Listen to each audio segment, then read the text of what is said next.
What a pleasure to have you on my show, Well, Ian. thank you very much. You know, I have to share something with you. I'm British, obviously. You can probably tell by the accent. So I came here about 20 so odd years ago. And I have to tell you, you were one of the first South Asians that I saw on national television. You've been doing this now for A long 3 decades. time. Yes. And I'm excited to know, I mean, in a landscape that was, not very diasporic at that time, why did you decide to go into journalism? So I grew up in a little town in New Brunswick. My parents are from Trinidad and went to university in Canada, and then they moved back to Trinidad, and I was born. And when I was a little kid, they came back to New Brunswick. So as I was growing up in this town, a long time ago, a lot less television and radio, and certainly no internet back then. And at nighttime, you could hear radio stations from New York and Boston. And it was magical. I just loved it. And I thought to myself, one day I want to work in radio.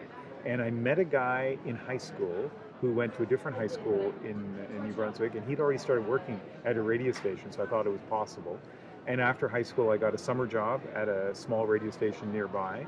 And every job I've had since then, you can draw a direct line from that first job. So it's just loving the broadcasting business. Absolutely. So you never saw, this white landscape back in those days as a hindrance for you, right? Like you saw a passion that you wanted to fulfill and you just went after it. Yeah, and I guess there's probably a couple of reasons for that. One is if I ever felt like I couldn't do something because I look different, and listen, I tell people now in Vancouver, and they find it hard to believe, like our family, we're the only people that look the way we did for miles and miles and miles and miles around. Like every picture that's a group picture of me in school, in band, in Cub Scouts or whatever, you can spot me instantly, if you know what I mean.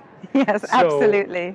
So I mean, that was just the lay of the land, right? So if I ever sat back and thought to myself, boy, they're never going to hire a guy like me, then I wouldn't have done anything, or I would have taken the safest route to working. So that's part of it.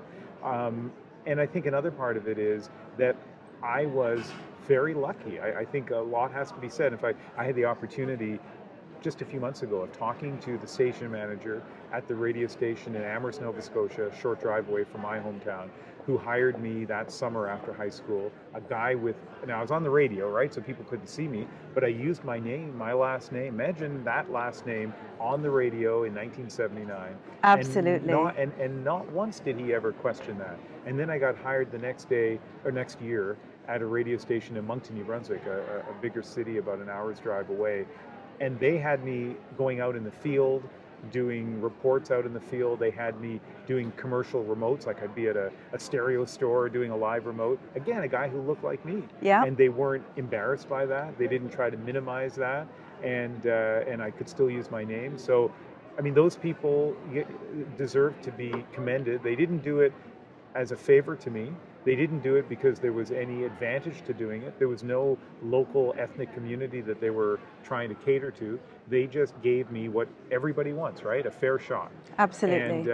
And that's a long time ago in a place that even today isn't very ethnically diverse. So it's funny. All these years later, I was saying to somebody earlier today that no one ever really describes me as Ian Hanomansing, the Indo-Canadian broadcaster. It's just kind of like people just describe me as this guy at CBC, right? Absolutely. This is where we're at now in our society. Would never have guessed that 35 years ago. But I have to say, in a lot of ways, I was given an opportunity that you hope everyone gets, which is just people to take you at face value and treat you fairly. For someone to give you a chance wasn't just giving you a chance. You were the right person for the job, clearly. I mean, you've been doing it for 30 years. I think you're the right person for the job. What are your thoughts on that?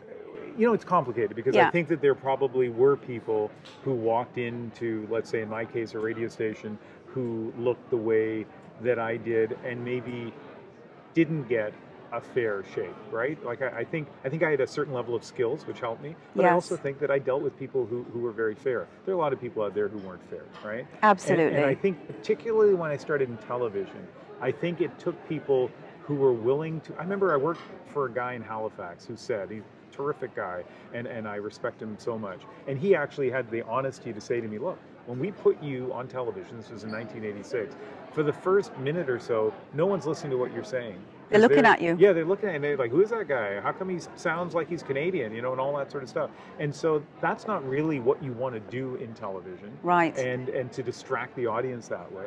And so I think that there are probably a lot of people who didn't get those opportunities, right? So it's complicated. And so I think that these days, or even go back 10 or 15 years, it did take a real effort to try to make sure that people were treated fairly. It's frustrating, obviously, for women or people who are of ethnic minorities, whatever that means, you know, diverse people. It's frustrating for them to hear whispers that she only got the job or he only got the job for this reason, you know? So I think that there's been a real effort over the years, an imperfect effort, but we're human institutions. We're filled with imperfections. But an effort, for years I heard people say, well, I'll tell you a story. In 1986, I went to Vancouver for an interview with CBC Television, a job interview. I was in the elevator, and the station manager looked at me, and he said, he didn't know who I was at all.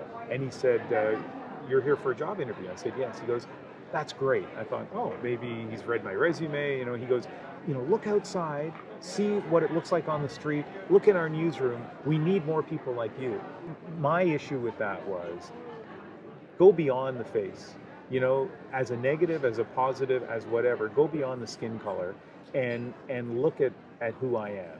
And part of who I am is my skin color, although, I mean, part of it is, you know, when we do stories now about racism, for example, and some people in the newsroom are very timid about how they're going to cover it and like, what can we say about it? You know, there's a confidence. I can say, look, you know, let me put this in perspective for you. You think that's racism? That's nothing, or that is significant. So it's really important to have diversity in the newsroom, but also we don't want to be obsessed with superficial diversity. Absolutely, you know? Absolutely, completely agreed. I think CBC is doing an excellent job when it comes to diversity. I think they truly understand the landscape that we live in today. Mm-hmm. What advice would you give to budding journalism students, irrespective of culture or gender or any of that, or even accent? I would say two things. The first one is that don't get discouraged. You know, I hear journalism students now saying that the business is getting smaller and it's impossible to get a job. Well, look, it's always been a tough path to take, and it takes a certain amount of dedication and it takes a certain amount of luck. I mean, if I hadn't gotten that job at that radio station in Amherst, I might be a school teacher now as opposed to being in the media. It takes, so I'd say, don't be discouraged. Mm-hmm. And the second thing I would say is take control of your path. And so one of the nice things about media is, it doesn't matter where you are, you can be in Sackville, New Brunswick, you can be in Toronto, you can be anywhere, and you can see the best and the worst of your business. Mm-hmm. So see the best and the worst of your business. Like for me, it was watching Peter Jennings on ABC News as a teenager and in my early 20s, and at one point mimicking what he did. And then eventually you get to what your style is. I never went to journalism school. I did other things in university, but I think that all the best broadcasters and journalists are to an extent self-taught, mm-hmm. right? And so learn how to teach yourself and learn how to make yourself as good as you can be, and wish for a little bit of luck. Absolutely. Thank you so much, Ian. What an absolute pleasure to have you sitting here and chatting with me and just really giving me a frank and honest, interview about who you are. You know, thank you so much for your time. You're very welcome. Thank you. Really appreciate it. Thank you.